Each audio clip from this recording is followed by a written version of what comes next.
Listo. Entonces, pues bien, continuando con el tema previsto para hoy, tenemos que revisar los tipos de accidentes de tránsito y en consecuencia las recomendaciones para evitar los mismos. Hablando del accidente de tránsito, recordando lo que vimos el día de ayer, es un evento que nadie quiere que le suceda, que le pase, es verdad. Y en caso de llegar a presentarse, nadie tampoco quiere asumir la responsabilidad y los hechos o culpabilidad o incidencia o responsabilidad en el mismo. Existen varias circunstancias que pueden llevar a que el accidente ocurra, como un mantenimiento deficiente, lo explicamos anteriormente, fallas mecánicas, impericia al conducir, el desconocimiento de las normas de tránsito y el incumplimiento de estas, porque a veces conocemos pero incumplimos. Entonces, a continuación vamos a ver las características o presentar los principales tipos de accidentes de tránsito y las escalas de gravedad que se presentan en la vía. ¿Listo? Avancemos por aquí. ¿Listo? Perfecto. Entonces, como una breve introducción, tenemos que decir que existe una tipología para accidentes en el Ecuador. A continuación les voy a manifestar cuál es esta tipología. Volviendo al tema de la teoría de lo que es un accidente de tránsito, en la legislación ecuatoriana se lo considera como un suceso eventual, ¿sí? Fortuito, involuntario, que necesariamente debe ocurrir en las vías o en lugares públicos o también privados, abiertos al tránsito vehicular y peatonal, y que consecuentemente ocasiona personas lesionadas, personas fallecidas, heridos leves, heridos graves y daños materiales también en los vehículos participantes en dicho siniestro. Tenemos daños también a las vías, daños a la infraestructura, con la participación de los usuarios de la vía. Puede ser como les digo, el vehículo y el entorno. En el accidente de tránsito interactúan inicialmente tres factores básicos que se interrelacionan. Esto es lo que llamamos en teoría la trilogía vial. Voy a explicarles un poquito respecto de la trilogía vial. El factor humano, el factor vehículo y el factor vial ambiental. ¿Sí? Ustedes deben recordar que esto se mencionó el día de ayer.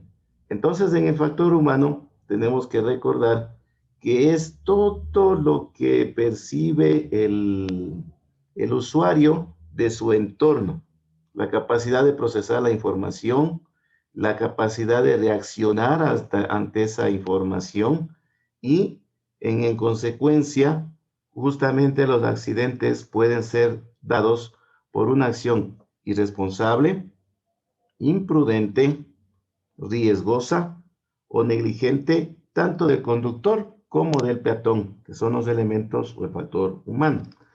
El segundo elemento de esta trilogía vial es el factor vehículo. El factor vehículo con todos sus mecanismos y componentes. ¿Qué factores ocasionan el accidente? Factores defectuosos del vehículo. Y el tercer elemento de esta trilogía vial ambiental también se conoce, es la vía y sus condiciones ambientales, condiciones meteorológicas. Justamente el objetivo de la educación vial propende a la seguridad vial de los usuarios y justamente depende de la correcta armonización de estos tres factores. Caso que falle alguno de ellos, pues nosotros ya vemos las consecuencias que pueden suceder. Aquí ustedes pueden observar que existe un término basal concurrente. Pues bien, ¿qué significa la causa basal? La causa basal es aquella que corresponde al motivo fundamental que produce directamente el accidente de tránsito. Existiendo adicionalmente pueden haber otras causas secundarias o concurrentes. Por eso hemos puesto esas dos palabras en la lámina, que en muchas ocasiones tienden a crear consecuencias más graves. Son incidentes en la gravedad, que la misma causa basal, pero sin la cual estas jamás se hubieran materializado. Saliéndonos un poco de la parte teórica y para no confundirles a ustedes, es necesario entender lo expresado anteriormente, remitirnos a dos conceptos en nuestra normativa legal. En el Reglamento General para la aplicación de la Ley Orgánica de Transporte Terrestre, Tránsito y Seguridad Vial, habla en el artículo 344. En general vamos a expresar lo que es la idea de estas palabras. Causa basal o eficiente es aquella circunstancia que interviene de forma directa en la producción de un accidente de tránsito y sin la cual no se hubiera producido el mismo. 2. Causa concurrente o coadyuvante, también se denomina jurídicamente. Son aquellas circunstancias que por sí mismas no producen el accidente, pero coadyuvan a su materialización o inciden en la gravedad. Volviendo al tema principal de la tipología del accidente, tenemos que existen factor humano, factor vehículo y otros factores, ¿no? En el factor humano se sucede el atropello, el arrollamiento, la caída del pasajero. Por el factor vehículo se ocurren el famoso choque. Tenemos diferentes tipos de choques, ¿no? El choque posterior o por alcance, el choque frontal longitudinal, el choque frontal excéntrico, el choque lateral angular y el choque lateral perpendicular. Continuando con la clasificación del factor vehicular, tenemos el estrellamiento, tenemos la colisión, tenemos el volcamiento.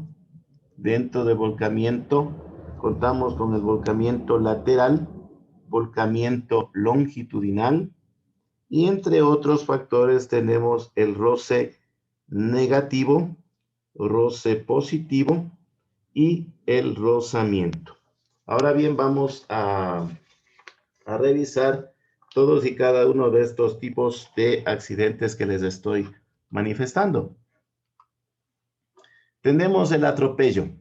El atropello significa o se refiere al impacto de un vehículo en movimiento a un peatón o animal. Solamente es el impacto. El arrollamiento es la acción por la cual un vehículo pasa con su rueda o ruedas por encima del cuerpo de una persona o animal. Caída del pasajero es la pérdida del equilibrio del pasajero que produce su descenso violento desde el estribo o del interior del vehículo hacia la calzada. Por lo general, esto se da en los vehículos de uso masivo, colectivos, buses urbanos, buses interprovinciales, ¿no? Que en muchas de las ocasiones los señores conductores, lamentablemente, o no realizan la parada correcta o es imprudencia del pasajero al intentar bajarse súbitamente de la unidad, sin dar previo aviso también al conductor de la unidad. Listo. Respecto de aquellos choques relacionados ya con el vehículo en sí, decíamos que había el choque. Es el impacto de dos vehículos en movimiento, siempre en movimiento. Existe el choque frontal longitudinal. Este es un impacto frontal de los dos vehículos cuyos ejes longitudinales coinciden al momento del impacto. Puede relacionarse con tal vez alguna invasión de carril o maniobra de rebasamiento, ¿sí? Y nos encontramos con los dos vehículos de frente. Tenemos el choque frontal excéntrico. Es también de la misma manera un choque frontal cuyos ejes longitudinales al momento del impacto forman una paralela, ¿sí? Tenemos una pequeña desviación, ¿no? Una pequeña desviación. Estamos en sentido contrario los dos vehículos, pero no tenemos una acción frontal. Tal vez alguno de ellos intentó hacer una maniobra de alejamiento del carril y en ese caso se dio choque frontal excéntrico. Tenemos el choque lateral perpendicular. Para que ustedes se hagan una idea de choque lateral perpendicular, este puede darse por sobre la puerta del conductor o la puerta del pasajero, ¿sí? Es el impacto de la parte frontal de un vehículo contra la parte lateral de otro, y al momento del impacto sus ejes longitudinales forman un ángulo de 90 grados. ¿Cuál es el eje longitudinal? Es justamente el que se ve o se mira a lo largo del vehículo, ¿no? Para que ustedes vean a lo largo, no a lo ancho del vehículo. Ese es el eje longitudinal. Listo, continuamos. Tenemos el choque lateral angular. Es el impacto de la parte frontal de un vehículo con la parte lateral de otro. Se forma una especie de Y, un ángulo, ¿no? Un ángulo inferior a los 90 grados. Es como que se nos viene por detrás del vehículo, pero en una acción de rebasamiento. Por lo general, esto suele sucederse en las carreteras. Aquellos conductores que han realizado una maniobra de rebasamiento y desean lograr un sitio para incorporarse nuevamente a la circulación, ¿no? Acto indebido, desde luego. Este choque angular lateral es el impacto de la parte frontal de un vehículo con la parte lateral de otro, y al momento del impacto sus ejes longitudinales forman un ángulo diferente e inferior a los 90 grados. Dentro del choque tenemos el choque por alcance. Es un impacto de un vehículo al vehículo que le antecede. Haciendo un ejemplo de este tipo de choque, seguramente al vehículo de la que viene por detrás le fallaron los frenos, o en su defecto el vehículo que está en la parte delantera realizó un frenaje sorpresivo, por lo que tanto se causó el choque por alcance. El estrellamiento.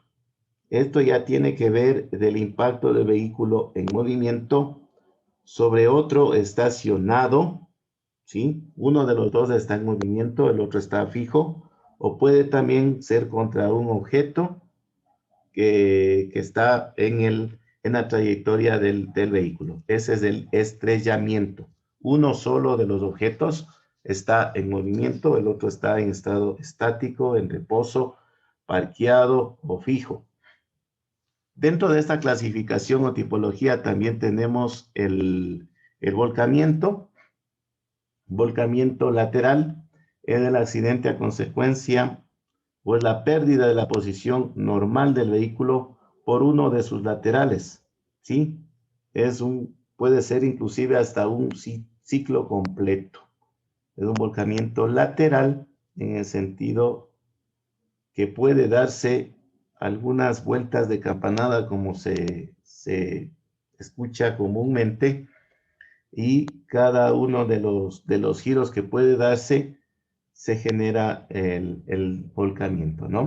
En la cual la posición del vehículo se invierte o este cae lateralmente.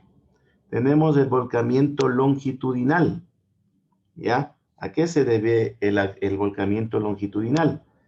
El vehículo pierde su posición normal en el sentido de su eje longitudinal. Qué sé yo, tal vez tuvimos un cambio de peralte en la vía, tal vez un objeto demasiado rígido, demasiado duro, que logró que el vehículo salga volando por la pista, y en su defecto pierde el equilibrio y regrese sobre la calzada, y por su defecto nosotros tenemos un volcamiento longitudinal. ¿Qué es el rozamiento? El rozamiento, la palabra de origen lo indica, ¿no? Es la fricción. Roce o fricción es un sinónimo, ¿no? Es la fricción de la parte lateral de la carrocería de un vehículo en movimiento.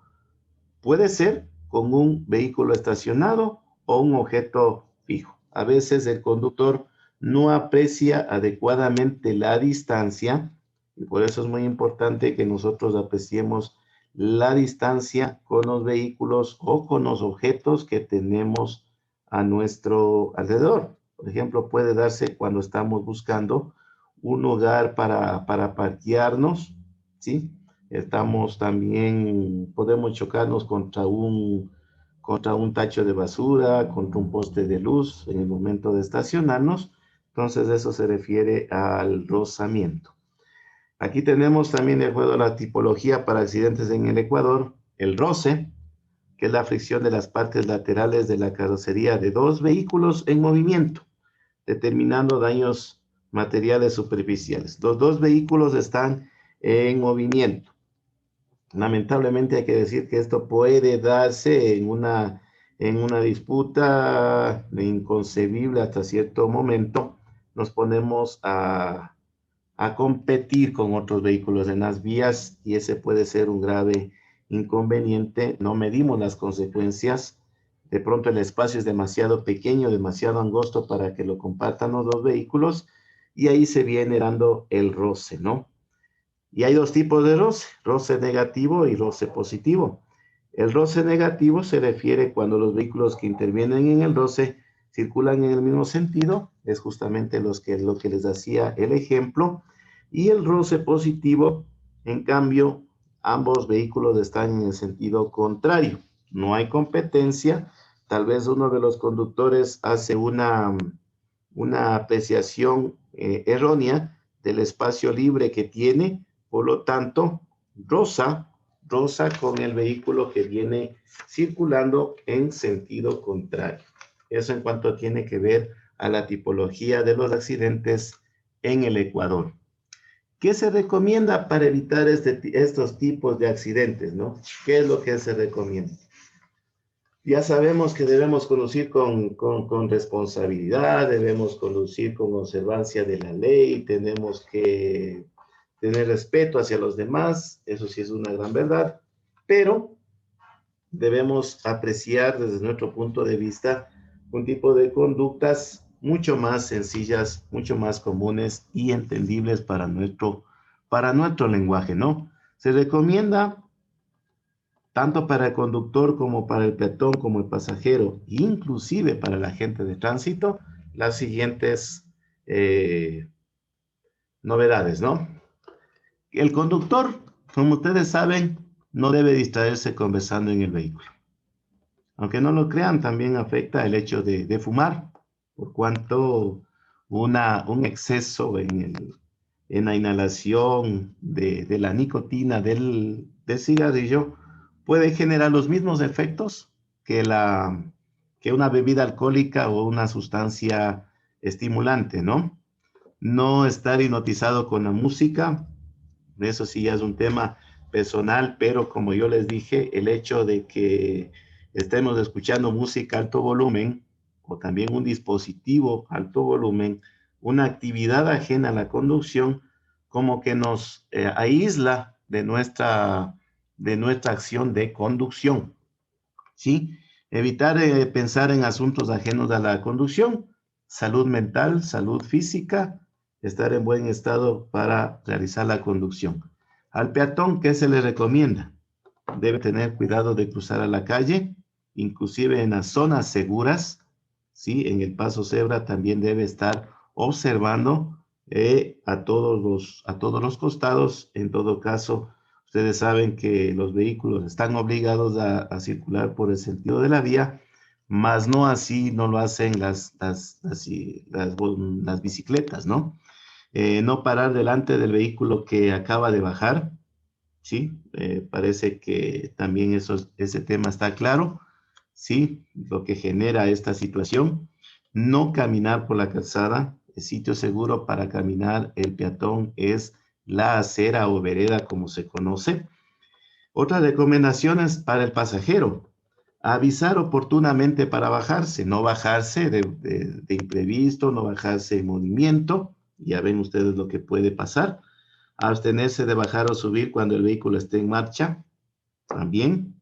Y de no hacerlo, el conductor, por favor, exigir al conductor del bus para que haga la respectiva detención para que los pasajeros se bajen con total seguridad. A los agentes de tránsito, a nuestros queridos amigos agentes de tránsito, que por favor sancionen de acuerdo a lo que señala la ley y reglamento y no más. Es verdad, Yo estoy de acuerdo si viene una sanción justamente debido a lo que dice la normativa. El agente de tránsito no tiene que estar en la acción o en la ingrata tarea de sorprender al conductor, ¿no? Tiene que aplicar rigurosamente la ley y el reglamento y sancionar con una papeleta correspondiente. ¿Por qué hemos puesto esta situación? Porque en muchas de las ocasiones demoran tal vez el tiempo, le tienen retenido al conductor con la finalidad de lograr llegar a un pequeño acuerdo. Y eso, así nosotros tengamos culpabilidad, debemos solicitar que la gente nos emita la respectiva boleta, la sanción, amparado de acuerdo a lo que dice la ley, ¿no? No hay que dar pie y cabida a lo que es los actos de corrupción. Bueno, y ya estamos, ya se dio el accidente o pudimos evitar el accidente. Ahora bien, tenemos otras recomendaciones para que justamente no nos afecten en la conducción. El mundo ha cambiado demasiado. Tenemos toda la información en un pequeño dispositivo móvil. Hay que reconocerlo. Hace mucho tiempo atrás esto no era un problema, porque es un problema a la larga, ¿no? Es un beneficio desde el punto de vista de que estamos a la par, de la mano con la tecnología, pero también en el momento de la conducción, lo menos que podemos hacer es estar con un dispositivo móvil. ¿Y por qué razones? El uso de la telefonía móvil y las tecnologías multimedia, si bien es cierto, son elementos fundamentales para la distracción del conductor, no es recomendable tampoco el uso de las manos libres. Yo les manifesté porque a determinado momento que estamos nosotros conversando por teléfono, nos estamos descuidando de la acción principal que es la conducción. ¿Cuáles son los efectos negativos del uso del teléfono móvil? ¿Interfiere en el manejo del vehículo? Por supuesto que sí. Nos provoca la pérdida de la noción de la situación del vehículo. Nos desvía inclusive en momentos la trayectoria del vehículo, ¿no? Esto es un hecho que siempre se da, aparentemente no se da. Por tener mayor cuidado, creemos que reduciendo la velocidad puede ser algo sobrellevable en este caso, pero también provoca que reduzcamos la velocidad. Aumenta el tiempo de reacción porque nuestros sentidos están en otras actividades y por supuesto, desde luego, reduce la distancia de seguridad.